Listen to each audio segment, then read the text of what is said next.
வணக்கம் ஃப்ரெண்ட்ஸ், நான் உங்கள் திவ்யா. எல்லாருக்கும் என்னோட இனிய மகளிர் தின நல்வாழ்த்துக்கள். இந்த உலகம் போற்றும் உன்னதமான சக்தியாக விளங்குற ஒவ்வொரு பெண்ணுக்கும் என்னுடைய மனமார்ந்த வாழ்த்துக்களை தெரிவிச்சுக்கிறேன். இன்றைக்கி நம்ம மிஸ்டிக் டேல்ஸில் ஒரு முக்கியமான கதையை பற்றி பார்க்க போகிறோம். ஆனால் இது மற்ற கதைகளை மாதிரி சாதாரணமானது இல்லை. இதில் பேய் இல்லை, நம்ம கண்ணு முன்னாடி நடக்கிற ஒரு சதி. ஒரு பொண்ணு காணாமல் போகிறா. அவளோட ஃப்ரெண்ட் அவளை தீவிரமாக தேடுறா. ஆனால் அந்த தேடலில் அவளுக்கு கிடைச்சது ஒரு பகீர் உண்மை. அது என்ன? வாங்க கதைக்குள்ளே போகலாம். அன்னைக்கும் இதே மாதிரி ஒரு மார்ச் 8 மகளிர் தினம். ஆஃபீஸ் முழுக்கவே பலூன் செலிப்ரேஷன்னு ஒரே ஜாலியாக இருக்குது.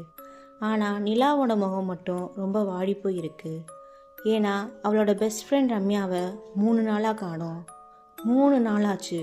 போலீஸ் என்ன சொல்கிறாங்கன்னா, வயசுக்கு வந்த பொண்ணு, யார் கூடையாவது போயிருப்பாங்க, ரொம்ப சாதாரணமாக சொல்லிட்டாங்க. ஆனால் நிலாவுக்கு தான் தெரியும், ரம்யா அப்படிப்பட்ட பொண்ணு இல்லை. ரம்யா ரொம்ப சின்சியரான பொண்ணு, காரணம் இல்லாமல் லீவு கூட எடுக்க மாட்டான்னு. நிலாவுக்கு ஏதோ தப்பாக படுது. ரம்யாவோட டேபிளில் நிலாவுக்கு ஒரு சின்ன பென்ட்ரைவ் கிடைக்கிது. பதட்டத்தோடு அதை லேப்டாப்பில் போட்டு பார்க்குறா. அதில் ஒரு ஆடியோ ஃபைல் இருக்குது. ரம்யாவோட குரல் நடுக்கமாக அந்த ஆடியோ ஃபைலில் பேசுது.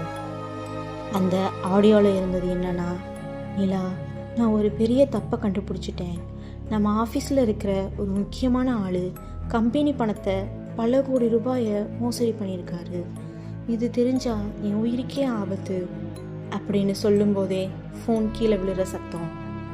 அப்புறம் ஒரே அமைதி. நிலாவுக்கு கை காலெல்லாம் நடுங்குது. அந்த ஆடியோ பாதியிலே கட் ஆயிருக்கு. யார் அந்த ஆள்? நிலா மெதுவாக ரம்யாவோட கேபினுக்கு போய் தேடுறா. அங்கே இருக்க சிசிடிவி கேமராவை பார்க்குறா. கரெக்டாக ரம்யா காணாமல் போன அந்த 15 நிமிஷம் மட்டும் கேமரா ஆஃப் பண்ணப்பட்டிருக்குது. யாரோ அவளை கவனிக்கிறாங்கன்னு நிலாவுக்கு தோணுது. திடீர்னு நிலாவோட ஃபோன் வைப்ரேட் ஆகுது. ஒரு அன்னோன் நம்பர்ல இருந்து ஒரு மர்மமான மெசேஜ் வருது. உனக்கு எதுக்கு இந்த தேவையில்லாத வேலை? உயிரோடு இருக்கணும்னா இதோட நிறுத்திக்கோ அப்படின்னு. நிலா ஒரு நிமிஷம் பயந்தாலும் அவளோட ஃப்ரெண்டுக்காக துணிஞ்சு நிற்கிறா. அவளுக்கு ஒரு சந்தேகம். ஆஃபீஸ் பேஸ்மெண்ட்டில் இருக்கிற பழைய ஸ்டோர் ரூம் பக்கம் போகிறா. அங்கே செக்யூரிட்டி ஹெட் நிற்கிறத பார்க்குறா. அவரோட கையில் ரம்யாவோட ஹேண்ட்பேக் இருக்குது. நிலாவுக்கு இப்போ தான் புரியுது, இதுக்கு பின்னாடி ஒரு பெரிய நெட்வொர்க் இருக்குன்னு. நிலா அந்த செக்யூரிட்டியை தெரியாமல் ஃபாலோ பண்ணி பின்னாடியே போகிறா. பேஸ்மெண்ட்டில் யாருமே போகாத ஒரு இருட்டு அறையில் ரம்யாவை கட்டி போட்டு வச்சுருக்காங்க. அப்போ நிலா ரம்யாவை பார்த்து பேசுகிறாங்க. அங்கே நம்ம ஆஃபீஸ் எம்டி நிற்கிறாரு. அங்கே பெரிய நிதி மோசடியை செஞ்சதே அவர் தான். அதை ரம்யா கண்டுபிடிச்சதுனால அவளை கடத்தி வச்சுருக்காங்க. மகளிர் தின விழாவுக்காக மேடையில் எல்லாரும் உட்காந்து பெண்களுக்கு பாதுகாப்பு முக்கியம்னு பேசிகிட்டு இருக்காங்க. ஆனால் நிஜத்தில் அந்த பாதுகாப்பை சிதைக்கிற ஒருத்தர் மேடையிலேயே இருக்காரு. நிலா அந்த இடத்துலேருந்து தப்பிச்சு நேராக அந்த விழா நடக்கிற ஸ்டேஜுக்கு போகிறா.